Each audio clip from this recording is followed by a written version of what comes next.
and welcome back to the Motograph World channel. My name is Mari. Today I'm here at the EV6 showroom. We'll be able to show you the EV6 Standard, the GT line, and the GT models as shown here. Let's take a closer look.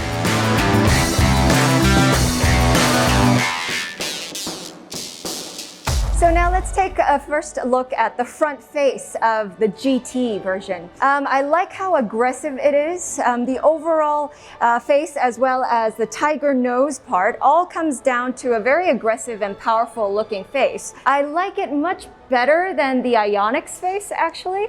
The Ioniq 5 has a more smoother and classic look, whereas this one really looks a bit fierce and it shows that power inside. And I really do like these daylight running lights. We'll show you later on the GT line how they turn on. They're in sequential mode, so you'll see a nice glimmer all the way to the top. So as you can see, they're a bit edgier, and you can see how the sequential lights work when you turn on the blinkers. If you look at the side profile, there's a very distinct character line that runs through from the front wheel all the way to the back to the trunk. So I'm not a big fan of character lines, as you may know, but I do like this one because it's very clean cut and it goes through all the way to the back. You don't really notice it that much until you really look into it. And you see the swiftness and the motion of the car from the profile. So you also see big wheels and tires put on the GT. The same goes for the GT line as well as the GT. You have an option of a 20-inch and 21-inch for the GT, and for the GT line, you get 19-inch and 20-inch wheels. The tires attached are 255, 40, 21-inch wheels, and so that will give you a lot of traction and good balance. The brake calipers are a nice lime green, but this color is also found inside of the car where you have distinct character colors in lime green. I think that it's wonderful that they actually used a very new color and it shows the high performance. I would personally like to see their seat belts come in the same neon lime green, but we'll have to see because this is still in development. And now with the floating roofline, I like the profile overall because it's a very sporty one, and of course the roofline too. You see the roof spoilers attached to the top of the roof, and this allows for the car not to have rear window wipers, so you can't find any at the back. But thanks to the roof spoiler as well as this angle, they say that the rain just drips off. So we'll have to see later. So now we're at the back of the car. So this is still in development, so we can't open this car up for you and show you the inside, but let's just look at the outer design. You have the rear spoiler that's attached to the trunk part, and this line also connects onto the side character line that I mentioned. This kind of unified, streamlined design is something that I really do like. You have the new Kia logo and emblem attached to the back, and you have quite a wide face for the back. One difference for the GT and the GT lines are these kinds of details. So I'm sure that a lot of you might be comparing between Ioniq 5 and EV6. I'm personally heading a little bit more towards the EV6 in design, whereas the Ioniq was a bit more classic and just straight lines, linear. You see a little bit more of the curvatures and the volume on the EV6. And the tail lamps work like this. I do like these lights on the top part with the uni light bar and how they're shaped. But I personally would have liked to see the taillights being broken up a little bit. They kind of look like one blob right now, but I'm being very picky.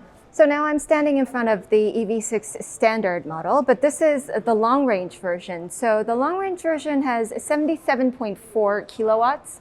And in one full charge, you'll be able to go around 450 kilometers maximum. For those of you who are in the United States, 450 kilometers is approximately 280 miles, give or take.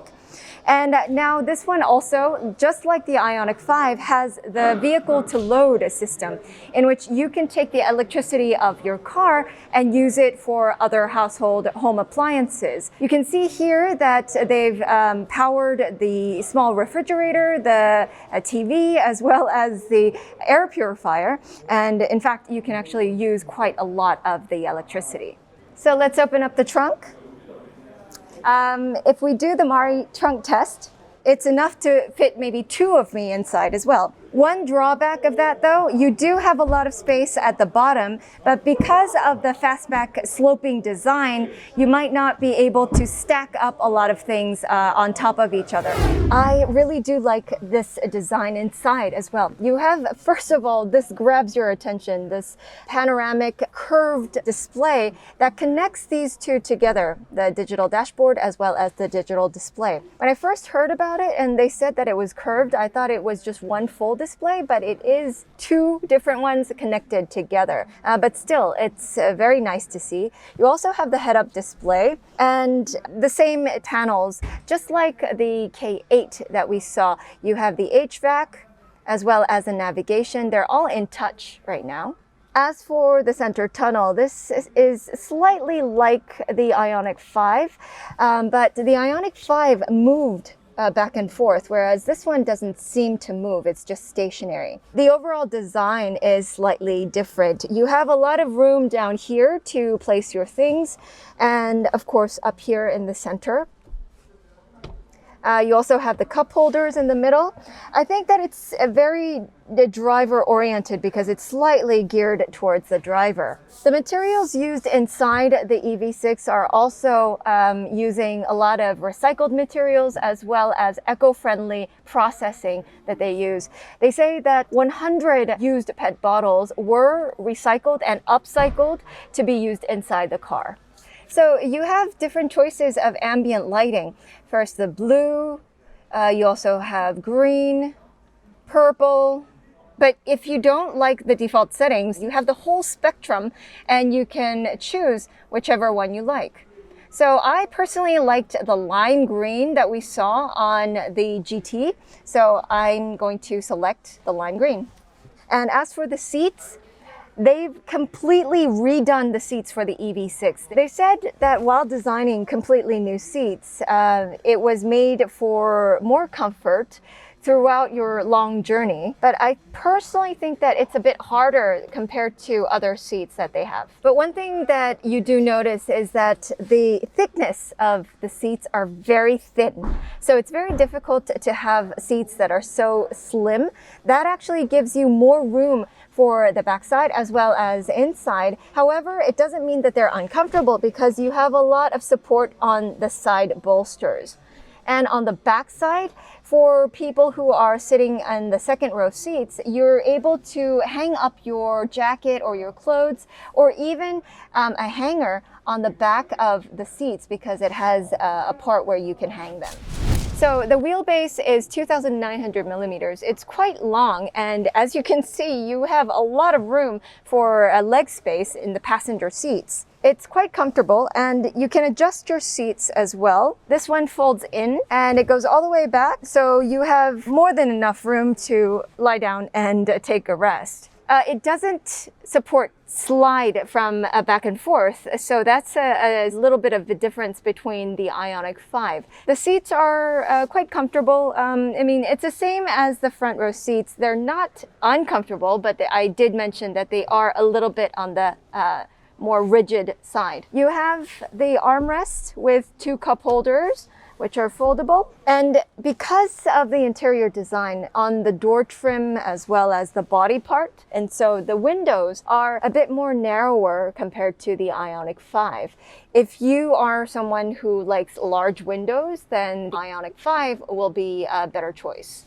One more difference, the Ioniq 5 has the option of the panoramic roof called the Vision roof for the Ioniq 5, but for the EV6, the standard model currently doesn't have any windows on top or the roof. However, the GT line does have a roof, except it's only half the size and just the generic version that you're used to and not the panoramic roof.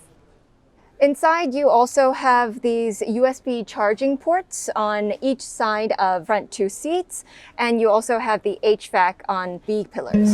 So guys, what did you think about our review of the Kia EV6? I personally like the design of the EV6 better than the Ioniq 5, but we will have to see how the Ioniq 5 drives out on the road. I hope you enjoyed our review. If you have any posts or comments, please post them down below, and I'll see you next time.